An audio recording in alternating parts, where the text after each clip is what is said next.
The whiskey glass felt cool and heavy in Adam's hand, a solid anchor in a world spinning out of his control. Across the marble expanse of his penthouse living room stood his pregnant wife, Lily, her eyes blazing with a courage he'd long tried to extinguish. Beside him, his mistress, Maya, watched with the cool, predatory stillness of a panther. Adam, a man who bought and sold companies before breakfast, was used to winning. But in that moment, faced with the wreckage of his own making, he chose not to argue, but to shatter. And someone was recording. Before we begin, take a moment and comment your city below. It's always fascinating to see where everyone is tuning in from around the world. Now, let's dive in. Adam Whitaker wasn't just wealthy. He was a force of nature. At 36, he had built a private equity empire on a foundation of ruthless takeovers and sheer, indomitable will. He treated the world as his personal chessboard, and people were merely pawns. His wife, Lily, had once been his queen. Now, 7 months pregnant with their first child, she felt like a captured piece, confined to a corner of the board. "I don't understand why you had to be here tonight, Maya," Lily said, her voice trembling but firm.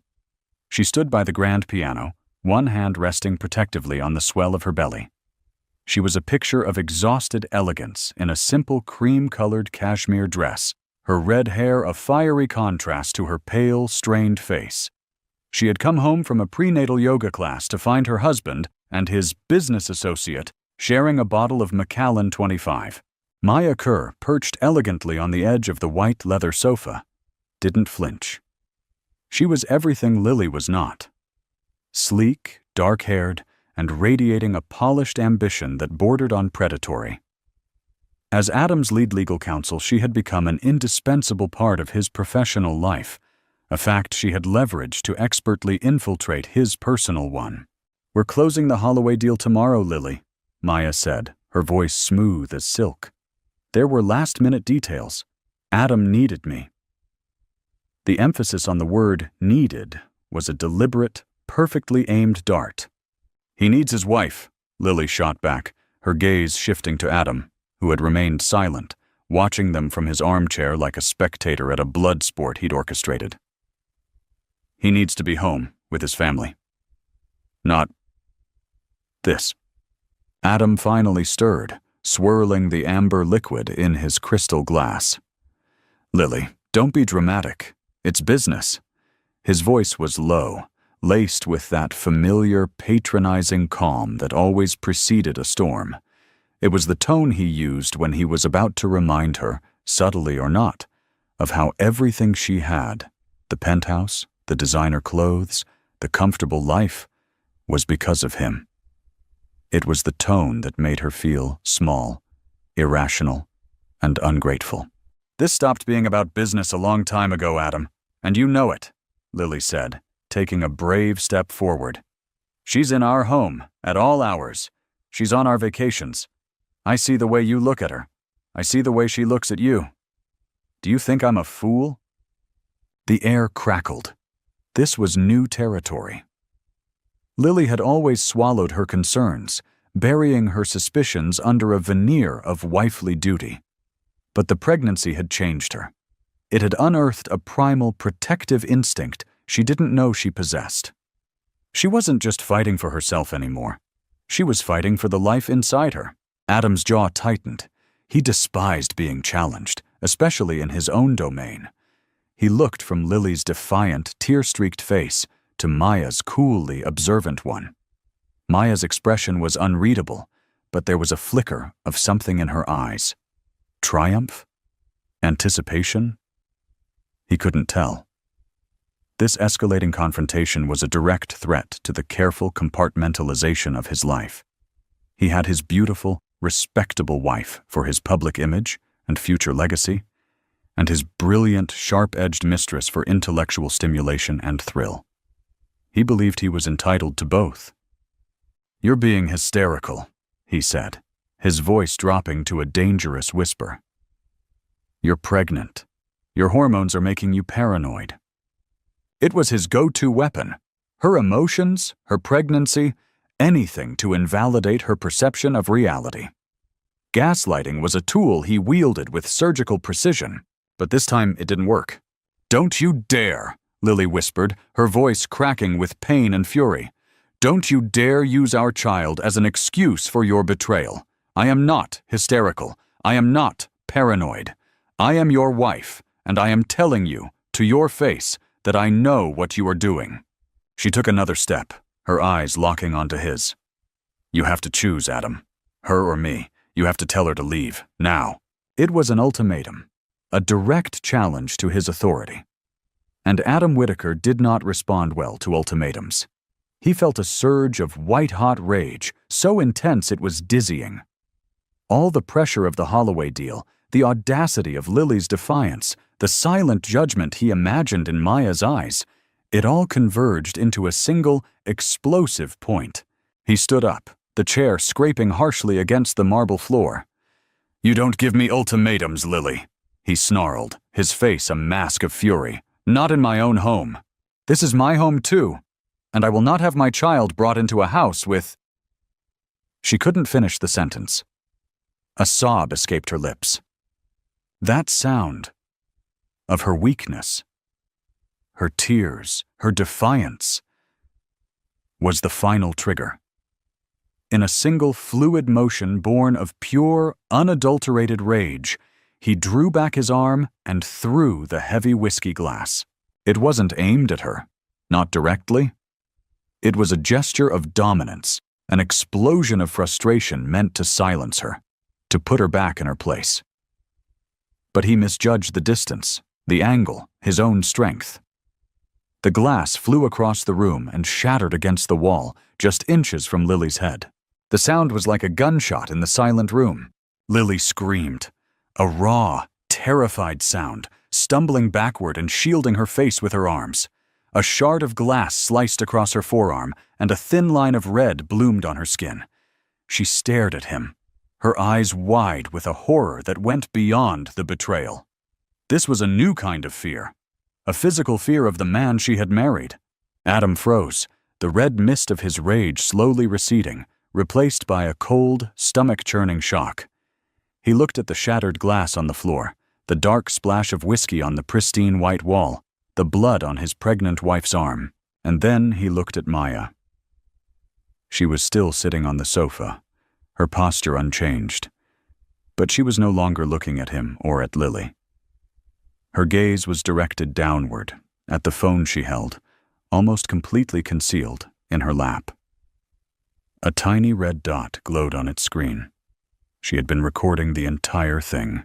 The silence that followed the shattering of the glass was a living, breathing monster. It was filled with the phantom echo of the crash, Lily's ragged, terrified breaths, and the frantic pounding of Adam's own heart. His mind, usually a high-speed processor of complex data, had blue-screened. "Lily, he started, the words turning to ash in his mouth. What could he possibly say? "I didn't mean it. I'm sorry?" The platitudes were obscene in the face of what he'd just done. Lily didn't respond. She was still pressed against the wall, her eyes locked on the spray of shattered crystal on the floor, as if it were a venomous snake. The cut on her forearm was beading with blood, a stark crimson against her pale skin. The sight of it, of her blood, shed by his hand, sent a jolt of ice through his veins. It was Maya who broke the spell. She rose from the sofa with a chilling, almost unnerving calm. She moved past Adam without a glance and walked over to Lily. "Let me see your arm," Maya said, her voice devoid of emotion. It wasn't gentle or comforting. It was the practical, detached tone of a lawyer assessing damages. Lily flinched away from her touch, her body recoiling as if from a hot flame. "Don't touch me," she whispered, her gaze lifting from the floor to stare at Maya with a look of pure loathing. In that moment, she understood. Maya wasn't just a party to the betrayal. She was a catalyst. She had sat there, a silent provocateur, watching the drama unfold, her very presence a poison in the room. Adam's brain finally rebooted, his survival instincts kicking into high gear. The initial shock was rapidly being replaced by a frantic, self-preservationist panic. A witness, a pregnant wife, an act of violence. This was not a marital spat. This was a potential crime scene. This was a career-ending, reputation-destroying catastrophe. "Maya, get the first aid kit from the master bathroom," he commanded, his voice regaining its familiar tone of authority. He needed to take control, to manage the situation, to clean up the mess, both literal and figurative. He took a cautious step toward Lily. "Liv, let me help you. We need to clean that cut." "Get away from me," she said, her voice finding a sliver of strength. She pushed herself off the wall and began backing away from him, her eyes wide with a fear he had never seen before. It was the fear of an animal cornered by a predator. He had crossed a line, and they both knew it. The power imbalance had always been there, financial, emotional, but it had just escalated into the physical. He had shattered not just a glass, but the fundamental trust that she was safe with him. Maya returned with the first aid kit and a damp cloth. She handed them to Adam, her eyes meeting his for a fraction of a second. Her expression was a blank slate, but he could feel the shift in the air between them. The dynamic had changed. She had something on him now, a piece of leverage more potent than any legal clause. The image of her phone, of that small red light, was seared into his brain. "Lily, please," Adam said, his voice softer now, pleading. "Just let me look at it. For the baby. If you get an infection..." The mention of the baby was a calculated move, and it worked. Lily stopped backing away, her gaze dropping to her own belly. The fire in her eyes dimmed, replaced by a wave of vulnerability. He approached her slowly, as one would a frightened deer. He gently took her arm, his touch clinical, as he wiped away the blood and examined the cut. It was shallow, but it was ugly. A permanent reminder etched into her skin. As he applied an antiseptic wipe, she winced but didn't pull away. They stood there in a horrifying tableau of domestic triage, the air thick with the smell of alcohol and betrayal. "We'll say you dropped a glass," Adam said, his voice low and urgent, already constructing the narrative. "You were startled. It slipped, and a piece cut you when you tried to clean it up. A simple accident." Lily stared at him, her expression numb. She didn't agree or disagree. She was in shock, her mind struggling to process the chasm that had just opened up in her life. "Maya was just leaving," Adam continued, casting a pointed look at her. "She was just dropping off the final papers for the Holloway deal." He was building the alibi, brick by pathetic brick. Maya nodded, picking up her briefcase. "Yes, I was just on my way out." She walked toward the private elevator, her heels clicking ominously on the marble floor. She paused at the door, her back to them. "I hope you feel better, Lily," she said, without a trace of sincerity. Then to Adam, "I'll email you the final version of the press release for the morning. You'll want to review it. The message was clear. Business as usual. We have a deal to close. Don't let this unpleasantness derail it. And underneath that, an unspoken threat. I have the recording. Remember that." The elevator doors slid shut, leaving Adam and Lily alone in the vast, silent penthouse.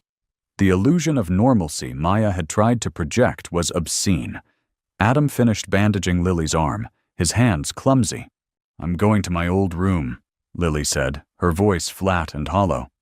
She pulled her arm back and walked away from him, toward the guest wing of the penthouse, the one she had occupied before they were married.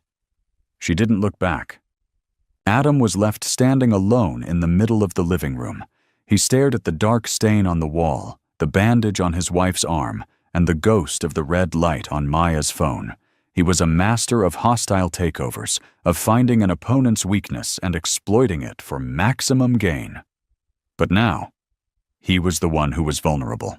He had two opponents, a terrified wife who now saw him as a monster, and a calculating mistress who held the evidence of his monstrosity in the palm of her hand. The cleanup was just beginning. Lily didn't sleep. She lay in the sterile silence of the guest room, every nerve ending frayed. The bed felt foreign, the sheets cold. This room, once a symbol of her independent life before Adam, was now her sanctuary and her prison. Every creak of the penthouse, every distant siren from the city below, sent a fresh jolt of adrenaline through her.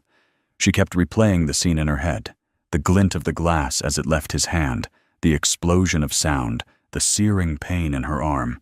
But it was the look in his eyes that haunted her most, the blank, unseeing rage. It was the face of a stranger. Sometime before dawn, she heard the soft chime of the private elevator. Adam leaving for the office, for the Holloway deal. As if nothing had happened. The casualness of it, the seamless transition back to his world of power and money, was more chilling than the act itself. For him, last night was an aberration to be managed, a PR problem to be contained. For her, it was the end of a world. A quiet resolve began to form in the pit of her stomach. She couldn't stay here. This place wasn't safe. Her home, her marriage, the man she had promised to love. It was all a lie. She thought of the baby, a tiny, innocent life dependent on her for everything. She had to get out. She moved with a stealth she didn't know she possessed. She packed a small overnight bag with essentials, a change of clothes, her wallet, her prenatal vitamins. She ignored the vast walk-in closet filled with designer clothes he had bought her. They felt like a costume for a role she was no longer playing. As she was about to leave, she paused. On the dresser was her personal tablet. On a whim, she grabbed it and shoved it into her bag. She slipped out of the penthouse through the service elevator, a route she had never used before. The morning air of Austin was cool and damp. She hailed a cab, her heart pounding with a mixture of fear and a strange, exhilarating sense of liberation. She didn't have a plan. She just knew she had to go. She told the driver to take her to a hotel on the other side of town, a place he would never think to look for her. Once checked into an anonymous room, she locked the door, leaned against it, and finally let out a breath she felt like she'd been holding all night. She was safe. For now, she pulled out her tablet, intending to look up flights to her sisters in Seattle. But when she connected to the hotel's Wi-Fi, her email client pinged. There was one new message from an anonymous, encrypted address. The subject line was a single word: evidence. Her hands trembled as she opened it. There was no text, only a video file attached. With a sense of dread, she downloaded and played it. The screen filled with the familiar image of her own living room. The angle was low, slightly off-kilter, as if filmed from someone's lap. It was Maya's point of view. She watched the entire argument unfold, her own voice shaking but firm, Adam's escalating anger, his cruel, dismissive words. "You're being hysterical. Your hormones are making you paranoid." And then it happened. She watched in third-person horror as Adam's face contorted with rage. She saw the glass leave his hand, saw herself flinch and scream.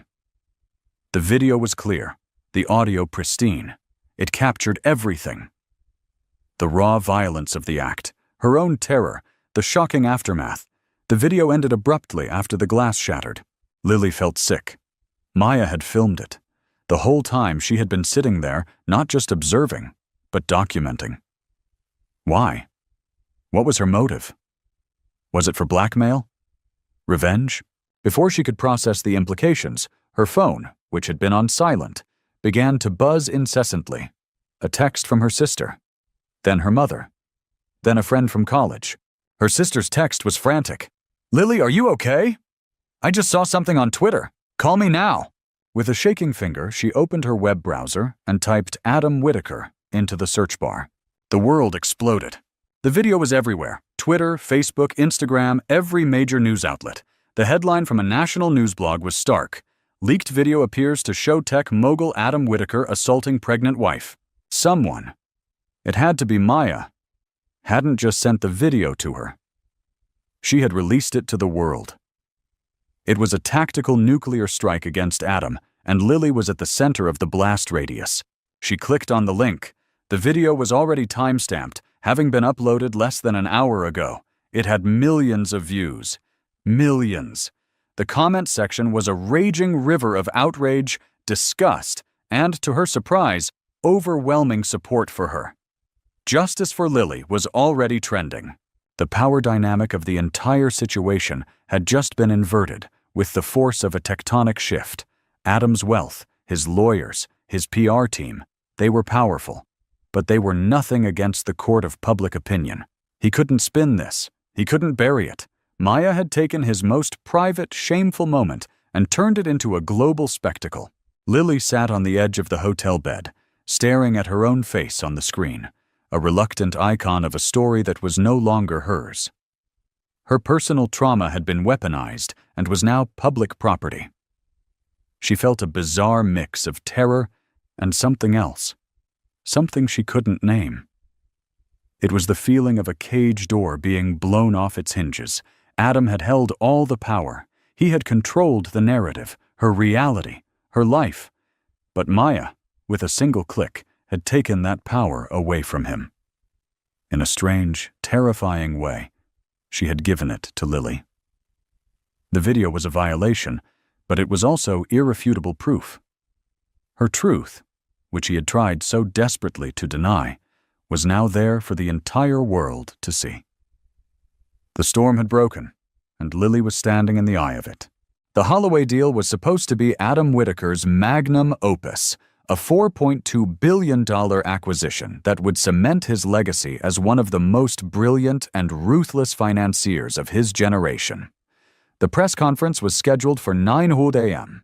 He had spent the early morning in his office, mainlining coffee and adrenaline, trying to push the events of last night into a locked box in the back of his mind. He had convinced himself he had it under control. Lily would cool down. Maya understood the stakes. It was a blip, an ugly but manageable crisis. At 8:15 a.m., his head of PR, a perpetually stressed woman named Amelia, burst into his office without knocking, her face the color of chalk. She was holding her phone like it was a live grenade. "We need to cancel the press conference," she said, her voice trembling. Adam looked up from the deal summary, annoyed at the intrusion. "Don't be ridiculous, Amelia. We're not canceling anything. This is the biggest day in the company's history." "You don't understand," she whispered, turning the phone around to show him the screen. "This is everywhere." Adam saw the headline first, then the grainy screenshot of his own face, twisted in a mask of rage he didn't recognize, and below it, the video. He snatched the phone from her hand and pressed play. He watched the scene from his own penthouse play out from that sickening, low-angle perspective. He heard his own voice, dripping with condescension and cruelty. He saw Lily's bravery, her fear, and then he saw it, the flash of his arm, the glass arcing through the air. The sound of it shattering was tinny through the phone's small speaker, but it hit him with the force of a physical blow. A cold, primal fear, unlike anything he had ever felt, seized him. This wasn't a rumor. It wasn't an accusation. It was video evidence, undeniable, irrefutable. Maya. It had to be her. The bitch had actually done it. She had torched him. "Kill it!" he snarled, shoving the phone back at Amelia. "Call our legal team. Call the platforms. Use the copyright infringement claim. I want every single copy of that video scrubbed from the internet. Now." "Adam, it's too late," Amelia stammered, her eyes wide with panic. "It has over 10 million views. It's on every news site from CNN to the BBC. Justice for Lily is the #1 trend worldwide. It's over." "It's not over until I say it's over," he roared, sweeping a stack of papers off his desk in a sudden, violent motion. He began pacing his office like a caged tiger, his mind racing, cycling through the 5 stages of grief in a matter of seconds. Denial, anger, bargaining, depression, and landing squarely back on anger. He had built his entire life, his entire identity, on a foundation of power and control. He controlled markets. He controlled companies. He controlled people. The idea that he had lost control so completely, so publicly, was anathema to his very being. His narcissism couldn't process it. It had to be someone else's fault. It was Lily's for pushing him. It was Maya's for betraying him. It was the world's for daring to judge him. His phone began to ring. It was Grant Holloway, the CEO of the company he was about to acquire. He let it go to voicemail. A second later, a text came through. "Deal is off. Our lawyers will be in touch." The first domino had fallen. Next came the calls from his board members. Their voices, usually so deferential, were now cold and clipped. There was talk of an emergency meeting, of invoking the morality clause in his contract, of asking him to step down as CEO, at least temporarily. The walls of his glass-walled office, which usually made him feel like a king surveying his domain, now felt like the transparent walls of a fishbowl. He could feel the eyes of his employees on him, see them huddled together, whispering, looking at their phones. The power he had cultivated, the fear and respect he commanded, had evaporated in the space of an hour. He retreated into the cold, logical part of his brain, the part that handled crises. He had to formulate a strategy, a public apology, a carefully worded statement. He would say he was under immense stress, that he was deeply ashamed, that he was seeking professional help. He would paint himself as a flawed man who made a terrible mistake, not a monster. He called his personal lawyer. "I need you to find Lily," he ordered. "I need to talk to her. I'll give her anything she wants in the divorce, a blank check, but she needs to release a statement. Something about us working through a difficult time privately. Something to calm this down." He was still thinking in terms of transactions, of deals to be made. He believed everything and everyone had a price. He had bought Lily's compliance for years with a lifestyle she could never have afforded on her own. He assumed he could buy her silence now. He completely underestimated the change that had occurred in her. He couldn't grasp that the woman he had terrorized was no longer the woman he was trying to negotiate with. He spent the rest of the day holed up in his office, a fallen king in his glass castle, watching his empire crumble in real time on a dozen different screens. News anchors dissected his character. Pundits debated the psychology of domestic abuse. Celebrities tweeted their support for Lily. He was no longer Adam Whitaker, the titan of industry. He was a villain in a global drama, a meme, a hashtag. Late that afternoon, a statement was released. Not from Lily, but from a high-profile attorney known for representing victims of domestic violence. "I have been retained by Lily Whitaker," the statement read. "She is in a safe, undisclosed location. She is asking for privacy as she focuses on her health and the health of her unborn child. She will not be making any further comment at this time." The statement was a tactical masterstroke. It positioned Lily as a vulnerable victim under professional protection, and it completely shut down Adam's attempts to reach her. He couldn't control the narrative if the main character refused to speak her lines. He was truly alone now, abandoned by his business partners, his board, his mistress, and his wife. As dusk fell over Austin, casting long shadows across his opulent office, Adam Whitaker finally understood the terrifying, absolute nature of his ruin. He had built an empire of glass, and with one violent, thoughtless act, he had given the world the stone to shatter it. Maya Kerr watched the firestorm from the quiet, minimalist luxury of her downtown condo. Her phone was off. Her email was closed. She had a bottle of chilled Sancerre on the table and a live feed of a financial news network on her widescreen TV. The chyron at the bottom of the screen was a thing of beauty. Whittaker Enterprises stock plummets 40% amid CEO scandal. Every talking head was dissecting Adam's character, his company's toxic culture, his spectacular fall from grace. It was everything she had hoped for, and more. There was no guilt, no remorse. There was only the cold, satisfying hum of a meticulously executed plan coming to fruition. To the world, Maya was the ambitious, amoral mistress, a Lady Macbeth in a designer suit. They would assume her motive was jealousy, a spurned woman's revenge for being the other woman. That was the simple, easy narrative. The truth, as always, was far more complex. Maya's relationship with Adam had never been about love. It was about power. She was drawn to his, and she wanted it for herself. She had come from nothing. A scholarship kid who fought her way through law school with a ferocity that left her peers in the dust. She saw the world as a brutal, zero-sum game, and she had long ago decided she would be a player, not a pawn. When she joined Whitaker Enterprises, she saw Adam for what he was, a brilliant but deeply flawed man, a narcissist whose ego was both his greatest asset and his most profound vulnerability. She made herself indispensable to him, not just as a lawyer, but as a strategist and a confidant. She mirrored his ambition, validated his ruthlessness, and fed his ego. She became the person he turned to when the gentle and moral world of his wife, Lily, became too confining. Her affair with him was a strategic infiltration.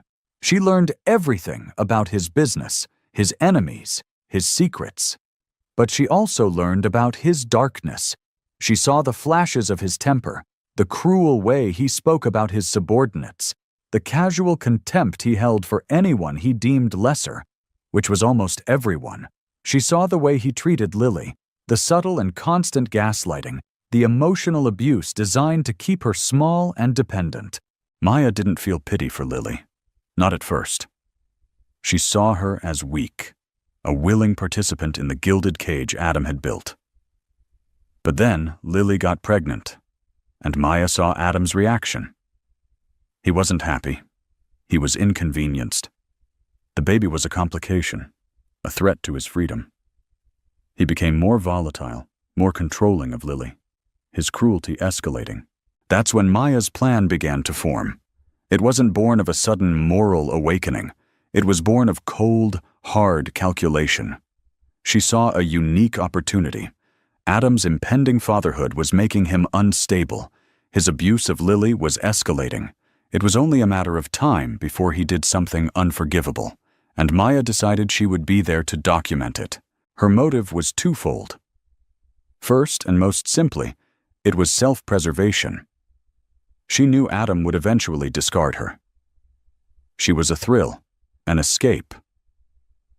But he would never leave his wife, especially with a child on the way.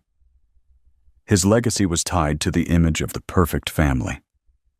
When he was done with her, he would cut her loose with a severance package and an NDA, and she would be just another footnote in his biography. She refused to let that happen. The video was her insurance policy, her golden parachute. But the second motive was deeper, more ambitious. It was a hostile takeover of her own. She didn't just want to escape Adam's orbit. She wanted to usurp it. For months, she had been quietly feeding information to one of Adam's biggest rivals, a competing private equity firm run by a woman named Veronica Ames. Ames was a shrewd, patient predator who had been looking for a crack in Adam's armor for years. Maya provided that crack. She fed Ames insider information about the Holloway deal, about Adam's business practices, about the morale within his company. The plan was simple. Maya would provide the catalyst for Adam's downfall, and in the ensuing chaos, Ames's firm would swoop in, buy up Whitaker Enterprises' distressed assets for pennies on the dollar, and essentially absorb his empire. Maya's price for this corporate espionage? A full partnership at Ames's firm and a percentage of the profits from the Whitaker takeover. It was a breathtakingly audacious move, a betrayal on a scale Adam himself would have admired had he not been the target. That night in the penthouse, she had known he was close to the edge. She had subtly provoked the confrontation, playing the part of the calm, confident mistress to fuel Lily's insecurity and Adam's rage. When she saw him pick up the glass, she knew this was the moment. She pressed record, her hand steady, her heart beating with the thrill of the hunt. Leaking the video was the final, critical step. She sent it to Lily first, a calculated move designed to give the victim a head start and legitimize the narrative. Then, using an untraceable server, she released it to the world. She was the architect of the storm, and she had built it perfectly. She took a sip of her wine, the cool liquid a counterpoint to the fire of her triumph. She knew the world would see her as a villain. Let them. They could never understand the intricate, multi-level game she had just played. And won. She had not only destroyed the man who thought he controlled her, but she had also secured her own future, a future of immense wealth and power. She had used Adam's own ruthlessness against him. She had seen the monster, and instead of running, she had learned how to feed it, how to aim it, and finally, how to slay it for her own gain. Maya Kerr was nobody's mistress. She was a queen, and this was her coronation. The first few days in the hotel were a blur of shock and white noise. Lily kept her phone off, unable to face the deluge of messages, the news alerts, the endless digital chorus of her own trauma. She felt like a ghost, haunting an anonymous room while a drama about her life played out on a global stage. The woman in the video, the Lily Whitaker everyone was talking about, felt like a stranger. That woman was a symbol, a victim, a headline. Lily was just a woman, pregnant and terrified, who had nowhere to go. Her sister Megan flew in from Seattle on the second day. The moment she walked into the hotel room and saw Lily's pale face and bandaged arm, she burst into tears, wrapping her in a fierce, protective hug. It was the first time Lily had allowed herself to truly break down. She sobbed into her sister's shoulder, all the fear and pain and humiliation pouring out of her in a raw, ragged flood. "I can't believe he did that," Megan whispered, her voice thick with rage. "I never liked him, Lily. I never trusted him." Lily had heard it before, the gentle warnings from her family and friends, the concerns she had brushed aside. She had been so caught up in the whirlwind of Adam's world, so dazzled by his charm and power, that she had explained away every red flag. The possessiveness, he was protective. The temper, he was passionate. The isolation from her old friends, he just wanted her all to himself. She had been complicit in the construction of her own cage. With Megan there, a small semblance of order began to emerge from the chaos. Megan fielded the calls, acted as a gatekeeper, and ordered takeout. Most importantly, she found Lily a lawyer. Not just any lawyer, but Veronica Ames. The same Veronica Ames who ran the rival firm, but who also, through her foundation, funded a legal aid clinic for victims of domestic violence. Megan had found her through a women's support network online. It was a stroke of cosmic irony that the woman poised to destroy Adam's professional life would also be the one to help liberate his wife. The meeting with Veronica was a revelation. She was in her 50s, with sharp, intelligent eyes, and an air of calm, unshakable competence. She wasn't warm and fuzzy. She was a force. She listened to Lily's story without interruption, her expression unreadable. When Lily finished, Veronica leaned forward. "Lily," she said, her voice firm but not unkind. "Right now, you are in the eye of a media hurricane. Adam will try to use his money and power to paint you as unstable, a liar, or a gold digger. Our first job is to protect you and your story. The statement we released was the first step. The next steps are up to you." She laid out the options: a quiet divorce with a massive settlement and a strict NDA, or a public fight, using the video as leverage to not only secure her financial future, but to also ensure Adam faced real consequences. "An NDA would mean you could never speak about what he did," Veronica explained. "He would buy your silence, and in a year, he'd rebrand himself as a reformed man and carry on. Or you can refuse to be silenced. You can make sure your story is told in your own words. It will be harder. It will be painful. But it will mean he can never deny what he did." A few days ago, the thought of a public fight would have been terrifying. But something had shifted in Lily. The global outpouring of support, the thousands of messages from women who had survived similar situations, had awakened something in her. She was not alone. Her story was their story. "I don't want his hush money," Lily said, her voice gaining a strength she hadn't felt in years. "I want him to be held accountable. I don't want another woman to ever have to stand where I stood." Veronica Ames smiled, a small, genuine smile. "Good," she said. "That's the answer I was hoping for." In the weeks that followed, Lily began to find her voice. With Veronica's guidance, she started working with a therapist who specialized in trauma. She began to understand the cycle of narcissistic abuse, to put names to the tactics Adam had used against her for years: gaslighting, isolation, love bombing, devaluation. Each session was like peeling back a layer of her old life and seeing it for what it was, not a fairy tale, but a carefully managed prison. She also started reading the messages. Not the comments on news sites, but the direct messages sent to a new, private social media account Megan had set up for her. They were from women all over the world. "I believe you. Your courage gave me courage. I left him today because of you." She was no longer just Lily Whitaker, the victim in the viral video. She was becoming a symbol of survival. The voice that Adam had tried so hard to silence was now being amplified by millions. The power imbalance that had defined her marriage was being rewritten in real time. He had isolated her, but now she was part of a global sisterhood. One evening, a package arrived at the hotel. It was from Veronica Ames's office.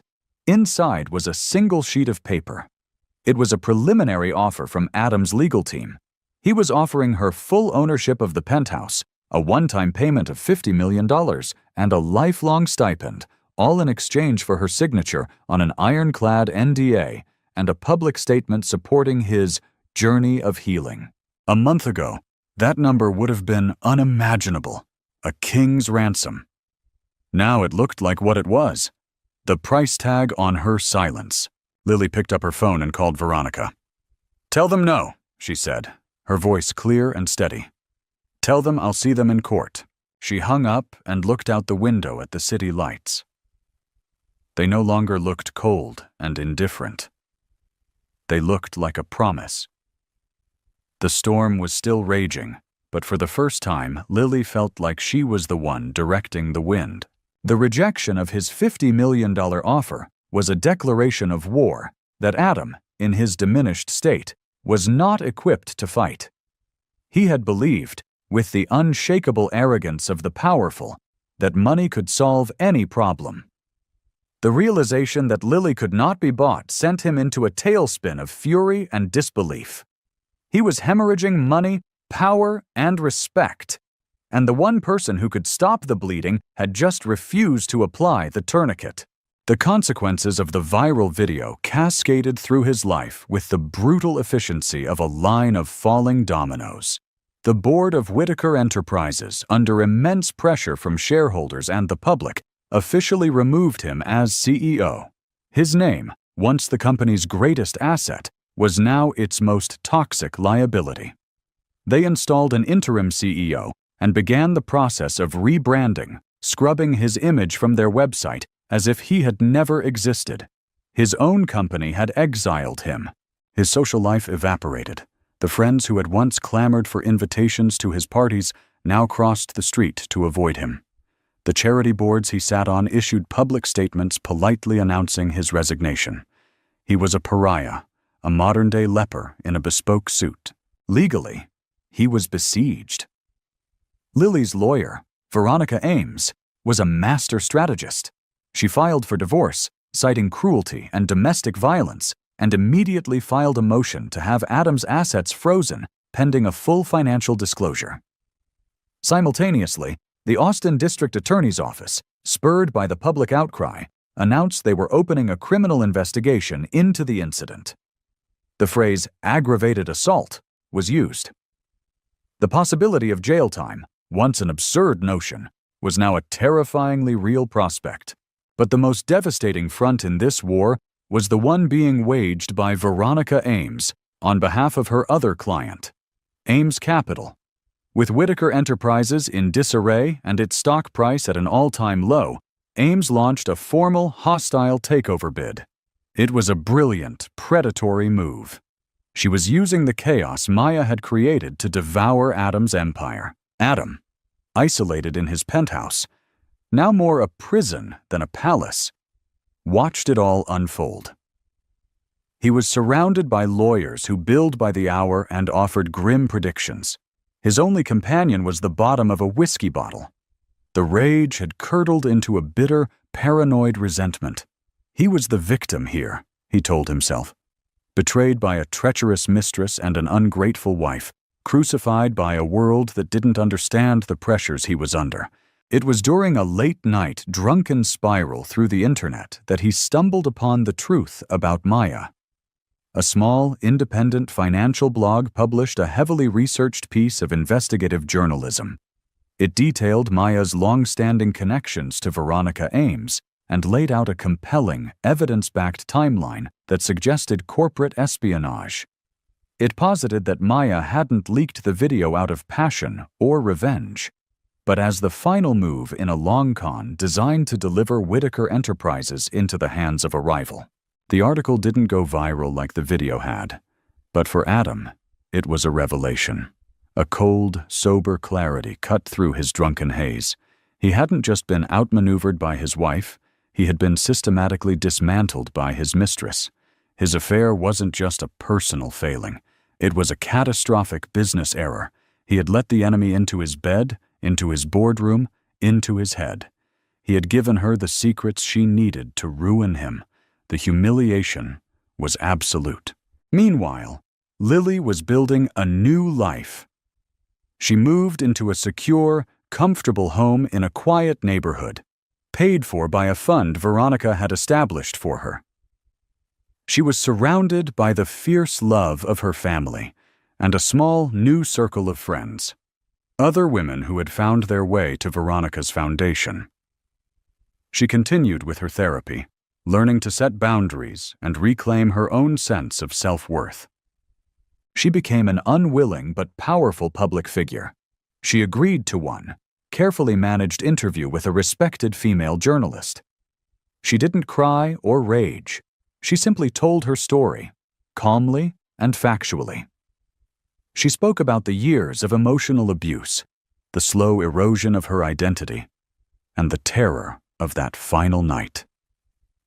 But she also spoke about the incredible wave of support she had received, and her newfound determination to use her platform to advocate for other victims.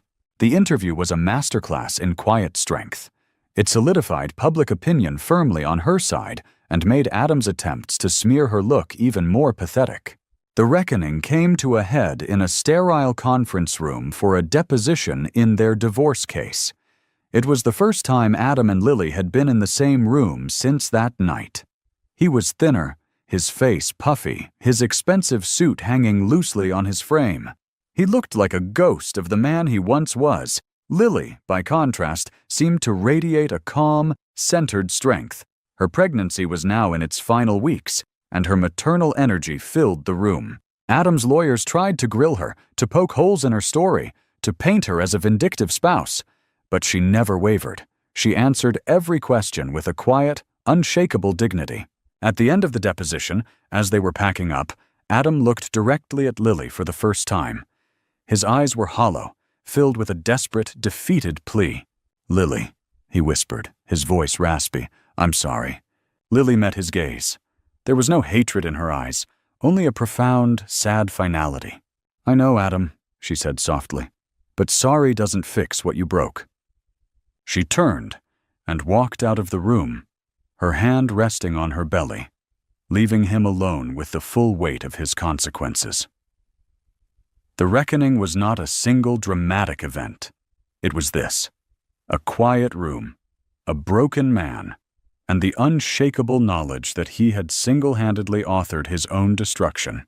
The birth of Lily's son, Ethan, was a quiet, joyful event, a stark contrast to the turbulent chaos of the preceding months. Holding him in her arms for the first time, Lily felt a sense of peace so profound it was almost overwhelming. This tiny, perfect human was the reason she had found the strength to fight. He was her future, her hope, her redemption. The legal battles concluded not with a dramatic courtroom showdown, but with a series of quiet capitulations. Faced with the criminal charges and the irrefutable video evidence, Adam accepted a plea bargain. 2 years of probation, a court-mandated year-long batterers intervention program, a substantial fine, and hundreds of hours of community service. It wasn't prison, but the public humiliation and the mark on his permanent record were a form of life sentence for a man whose identity was built on perfection and power. The divorce settlement was finalized. Lily received a significant portion of what remained of Adam's fortune, but more importantly, she retained her voice. There was no NDA. Adam's last attempt to buy her silence failed. As part of the settlement, he was also forced to issue a public apology, drafted by Veronica Ames's team, in which he took full responsibility for his actions and admitted to a history of abusive behavior. And what of Maya Kerr, the architect of the storm? The investigative blog post about her corporate espionage had gained traction. Veronica Ames, in a move of cold-blooded pragmatism, publicly severed all ties with her. While there wasn't enough hard evidence for a criminal prosecution, Maya's reputation in the legal and financial world was destroyed. She was branded as a traitor, a corporate spy. The partnership and riches she had schemed for evaporated. In the end, she had played the game as ruthlessly as Adam, and like him, had been consumed by her own ambition. She vanished from the Austin social scene, a ghost of her own making. For Adam, the court-mandated therapy was the beginning of a long, painful journey into himself. Stripped of his wealth, his power, and his ego, he was forced to confront the empty, angry man he had become. He had to face the roots of his rage, his pathological need for control, his deep-seated misogyny. It was a brutal, humbling process. Redemption, he learned, wasn't about winning back his fortune or his reputation. It was about the grueling, day-by-day work of becoming a decent human being. He saw his son, Ethan, only during supervised visits, his interactions with Lily brief and mediated. He looked at the son he could have raised, the family he could have had, and was forced to live with the chasm between that life and the one he had created. Lily, meanwhile, flourished. She used her settlement not for a life of idle luxury, but to launch the Ethan Foundation, a nonprofit dedicated to providing legal aid, housing, and counseling for victims of domestic abuse. She became a powerful advocate, her quiet strength and personal story inspiring thousands. She had transformed her personal pain into a public purpose. She had found that her voice, the one Adam had tried to silence, was her greatest strength. Her life was not a fairy tale. There were still days when the trauma of that night washed over her, when she mourned the man she thought she had married. But she was not defined by her scars. She was defined by her survival. About 2 years later, Lily was giving the keynote speech at a fundraiser for her foundation.